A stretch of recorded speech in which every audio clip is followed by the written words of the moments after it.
Mix by Kumar Singh Manish.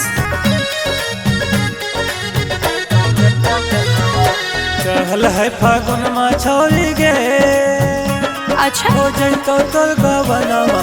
चहल है फागुन मा छोरी गे, तो हो जैतो तोर गवनमा। खजनमा सोना लूटी ले तो गे सजनवा, अरे? खजनमा सोना लूटी ले तो गे सजनवा।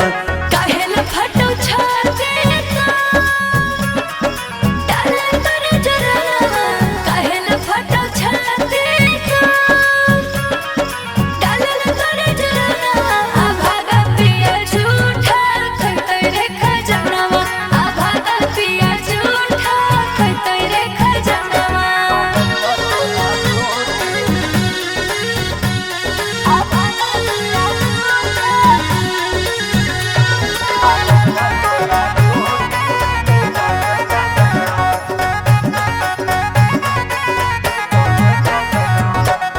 पिया संग खेल में छोरी रंगावा गुलाल गे।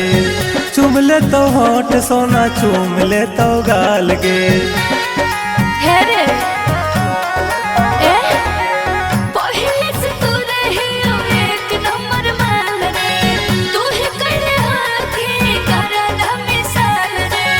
पहिले से डरल है तोरे छोड़ा तोरे रे जरना, पहिले से डरल है तोरे छोड़ा तोरे रे जरना। आ भागा पिया झूठा खैतै रे खजनवा, आ भागा पिया झूठा खैतै रे खजनवा।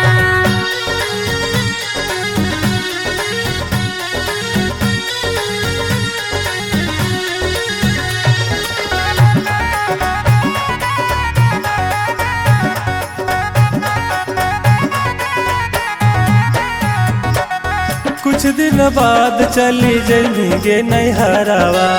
चिंता ज्यादा नाई तोरे सुने रे लभरवा। ए रे सुना खबरी तो होली जते सोना ऐसी खाली गे। पियवा के छोड़ हम वही बोहली हाली रे। निर्मल निरंजन सोना गे, की कल तो अब जो रंगावा। अच्छा निर्मल निरंजन सोना गे, की रे कल तो अब जो रंगावा। खजनवा सोना, की रे खजनवा सोना लूटी ले तो गे सजनवा। अरे? खजनवा सोना।